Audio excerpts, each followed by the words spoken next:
Torcida do Vasco furiosa com a 777, as últimas do mercado, bastidores, finanças e muito mais. Antes, deixa eu só me apresentar, me chamo Jorge Nicola, jornalista esportivo, e o objetivo por aqui é deixar você por dentro de tudo que tá rolando com o seu clube do coração para não perder nada. Aperta o botão vermelho de inscreva-se, ative todas as notificações, também deixa seu like, beleza? Quero falar também sobre o Alisson, volante que já esteve no Cruzeiro, atualmente pertence ao Atlético. Tem negociações em andamento com o Cruzeiro e foi sondado nos últimos dias por Corinthians e também Vasco da Gama. Quero te ajudar a entender agora por que a torcida do Vasco está tão brava com a 777. Desde o ano passado, a avaliação do trabalho dos caras que compraram a SAF do Vasco não é positiva. Apesar dos investimentos, o Vasco brigou a temporada inteira passada contra o rebaixamento no Campeonato Brasileiro. Nessa temporada, apesar de algumas aquisições, o time não evoluiu como se imaginava. E a constatação de que o Vasco na era 777 arrecadou mais com vendas do que gastou com contratações foi a gota d'água para que o torcedor cruzmaltino acabasse virando de cabeça para baixo essa relação com a empresa. Vale a lembrança de que com vendas, desde o início da era 777, foram arrecadados 230 milhões de reais que ficam sob posse da 777. Os maiores negócios do Andrei, 68 milhões de reais, Marlon Gomes, 64 milhões de reais e Gabriel Peck, 49 milhões de reais. Se arrecadou 230 milhões de reais, a 777 gastou apenas 176 milhões de reais com contratações, uma diferença de 54 milhões. Contratações mais caras, João Vitor 32 milhões de reais, Adson 26 milhões de reais, além de Piton e Léo Pelé contratados por 16 milhões cada.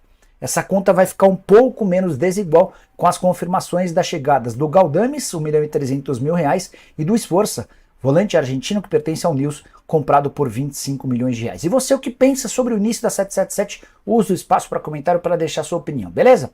Bora! Like 3, esses árbitros da Ferj são uma piada. Cara, mais uma vez o Vasco super prejudicado. A atuação contra o Nova Iguaçu foi horrorosa, é verdade. Mas assim como já havia acontecido contra o Bangu, mais uma vez o Vasco prejudicado.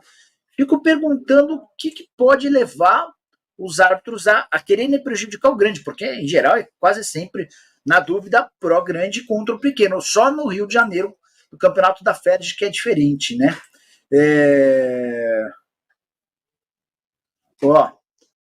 Francisco Chagas, essa 777 Partners é uma empresa de pilantras e eles só vão lucrar em cima do Vasco. A reclamação do Francisco Chagas tem tudo a ver com uma matéria feita pelo GE, super ilustrativa, que aponta que desde que a 777 assumiu o Vasco, ela recebeu mais com vendas de atletas do que colocou para contratação de jogadores. O Vasco da 777 faturou com transferência de jogadores 230 milhões de reais. As maiores vendas do Andrei, 68 milhões, do Marlon Gomes, 64, do Peck, 49 e do Pedro Raul, 27 milhões. Então guardem esse número, 230 milhões. Na hora de investir, foram investidos 176 milhões de reais. Uma diferença de 54 milhões. Quando a gente imagina que a 777 compraria o Vasco para colocar muito mais dinheiro do que para ter de receita, não é o que está acontecendo. Entre esses 176 milhões investidos, os mais caros foram João Vitor, 32 milhões de reais, Adson, 26 milhões de reais, Piton e Léo Pelé, 16 milhões cada, o Orelhano por 15 milhões e 800 mil. Essa diferença de 54 milhões entre o que a 777 arrecadou com vendas de atletas que haviam sido formados pelo Vasco, nada a ver com a 777, e que ela gastou com contratações, ela vai ser amenizada, porque o Vasco já tem acertado as contratações do Galdames, que é o volante chileno que estava no Genoa, 1 milhão e 300 mil, e do Esforça, que vem do News Old Boys. A operação vai ser concretizada assim que o torneio pré-olímpico terminar. O atleta está disputando o pré-olímpico, operação de mais ou menos 25 milhões de reais. Como está o Vascão da Gama, escreve o Seguidor Guerreiro. Seguidor, ontem lançaram o nome do Matheus Rossetto como um possível substituto para a perda do Paulinho. O Paulinho se machucou, né? Posso garantir que o Rossetto não faz parte dos planos. Também falaram em Coronado, descartado. Hoje ainda surgiu o nome do Lincoln Henrique, é um jogador que pertence ao Fenerbahçe, não vai ter seu contrato renovado por lá, ele já está voltando de contusão e o Fenerbahçe já topou negociá-lo. Só que existem outros clubes para os quais ele foi oferecido, as tratativas estão em andamento, tá? Quais as novidades do Vasco? O Alisson, ex-Cruzeiro, e Patrick do Audax tem chance. Esse Alisson já jogou no Cruzeiro e está no Atlético. Eu mandei mensagem para o Carlinhos Mineiro, que é o empresário dele, porque a notícia que surgiu hoje é de que o Alisson tem negociações mais avançadas com o Criciúma, mas o Corinthians e o Vasco estão tentando buscar informações. Assim que tiver alguma resposta eu conto para vocês, tá? Sobre Patrick do Audax, nunca havia ouvido falar sobre esse atleta. Deixa eu só ver uma coisa. Boa noite.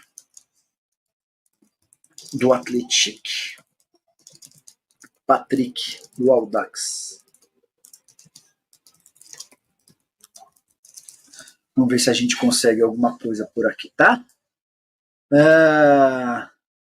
Excelente trabalho chegando agora para te acompanhar sobre Lincoln Henrique no Vasco. Algum furo? Foi bom você me perguntar. Agora há pouco eu tinha mandado mensagem para uma pessoa do Vasco sobre 2 nomes que surgiram.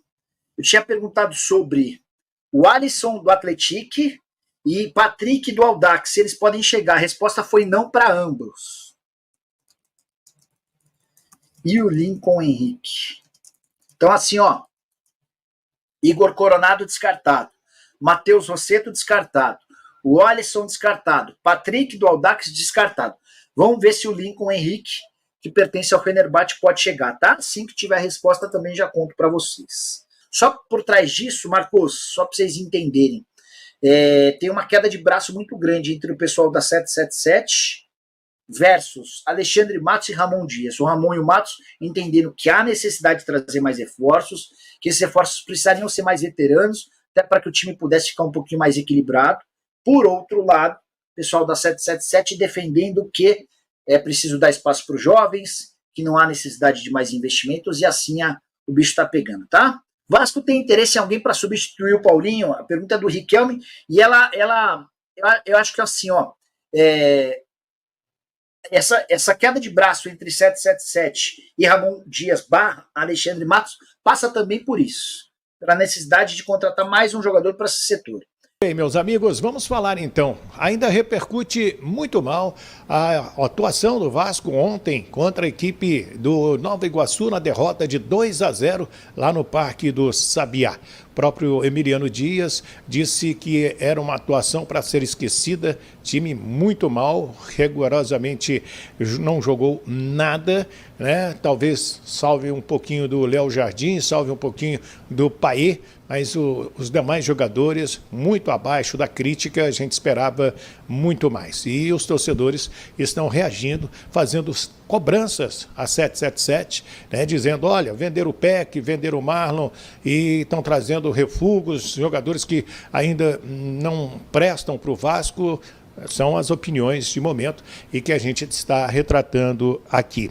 Domingo, o clássico com o Flamengo na reabertura do Maracanã, mais de 40 mil ingressos já foram emitidos. Flamengo que vem de vitória sobre o Sampaio Corrêa, jogo lá no Mangueirão, deu 49 mil presentes, 47 mil pessoas pagaram ingressos e o Flamengo comemora o fim do jejum de gols do Gabigol, que não balançava as redes desde agosto do ano passado.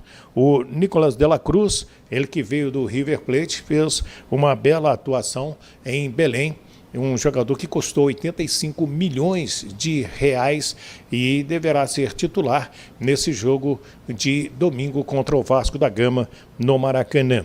Já que eu falei no River Plate, uma notícia que vem da imprensa de Buenos Aires, Pablo Verratti no radar do River Plate, caso não consiga contratar o Luciano Rodrigues, aquele uruguaio que também esteve no radar do Vasco da Gama, mas acabou não fechando negociação.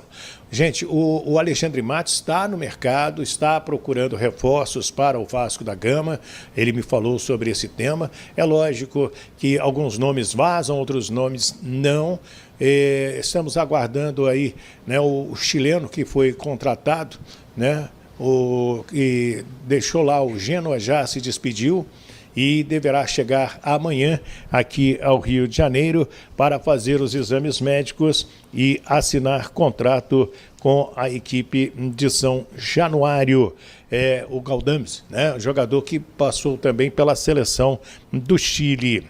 E quero falar sobre a Procuradoria do TJ do Rio de Janeiro, vai denunciar o lateral direito Caio Tenório, ex-jogador do Vasco, e o zagueiro Gabriel Pinheiro, pelas entradas violentas no Rossi. Rossi, inclusive, é dúvida para o clássico contra o Flamengo. Esses jogadores deveriam ser expulsos, tanto que o árbitro do jogo, o João Marcos Gonçalves Fernandes, ele foi afastado do campeonato, não apita mais neste campeonato. E, sem dúvida, foi um momento aí. Se esses dois jogadores fossem expulsos, será que o Vasco conseguiria reagir e trazer pelo menos um empate da cidade de Uberlândia? A verdade é que o Vasco jogou muito mal e o Nova Iguaçu está comemorando esta vitória. O Vasco, para o jogo com o Flamengo, terá que ter uma outra postura. Certamente o Medel vai começar jogando, o Verratti vai começar jogando. Acredito até que Dimitri Payet seja titular, porque hoje é o jogador mais lúcido que o Vasco tem, depois da lesão do Paulinho, que está no Rio de Janeiro. Inclusive nas redes sociais, a esposa dele fez publicação agradecendo o carinho que ele vem recebendo dos torcedores do Vasco, que estão cobrando um reforço à altura para substituir Paulinho nesse período em que ele vai fazer a cirurgia no joelho direito e vai ficar parado algo em torno de, vamos dizer aí, quanto tempo? Um ano, praticamente um ano, como foi com o De Luca, que operou no mês de março do ano passado e está voltando agora à equipe vascaína. Deixa eu trazer as cotas da Copa do Brasil, porque na primeira fase cada clube vai receber R$ 1.470.000 quem for da Série A. Vasco, Inter, o Cruzeiro, Fortaleza, Corinthians, Atlético Goianiense, Criciúma, Cuiabá, Bahia e também o Juventude, R$ 1.470.000. Os times da Série B vão receber na primeira fase R$ 1.312.500. O Amazonas, o América Mineiro, o Botafogo de Ribeirão Preto, o Paysandu, o Sport, o Brusque, o Coritiba, CRB, Ituano e o Operário de Ponta Grossa. Os demais clubes, que não são da Série A ou da Série B, esses aí vão receber R$ 787.500. Quem avançar para a segunda fase vai receber da Série A R$ 1.785.000, quem for da Série B R$ 1.470.000 e os demais clubes R$ 945.000. Na terceira fase é quando entram os times da Libertadores, Fluminense, Flamengo, Galo, Palmeiras, São Paulo, Grêmio, Botafogo, Bragantino. Entra o Ceará, campeão da Copa do Nordeste, o Vitória da Série B, o Goiás, campeão da Copa Verde, e o Atlético Paranaense, que entra através do ranking. Aí são 2 jogos e a terceira fase vai pagar R$ 2.205.000. Nas oitavas de final, R$ 3.465.000. Quartas de final, R$ 4.515.000. Semifinal, R$ 9.450.000. O vice-campeão vai levar R$ 31,5 milhões e o campeão leva R$ 73,5 milhões pelo título da Copa do Brasil. Somando, se for um time da Série A, desde a primeira fase, R$ 96.390.000 para ser campeão. Vice-campeão, R$ 63.840.000. Se for um time que vem da Copa Libertadores, ou Ceará, Vitória, Goiás ou Atlético Paranaense, campeão leva R$ 93.135.000. Se for vice, R$ 51.135.000. São os valores oficiais da Copa do Brasil. Fase a fase a gente vai atualizando.